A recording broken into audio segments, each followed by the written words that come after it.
Under the Workers' Compensation Act in British Columbia, there are general duties of an employer. And these are duties to make sure that the worksite is safe and to provide the proper training, orientation, and supervision to staff.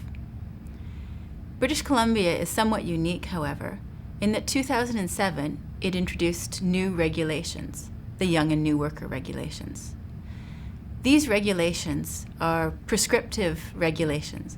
By that I mean they outline specifically what a young worker is, what a new worker is, and what an employer must cover off in terms of orientation, training, and supervision. According to these regulations, a young worker is defined as anyone under 25. A new worker is defined as someone who's new to a worksite or someone who faces new hazards. This may be because they're returning to a worksite after an extended leave. This may be because there have been changes on the worksite and resulting in new hazards. Or this may be because they are working for the same employer but now have to go to a different worksite than they're used to.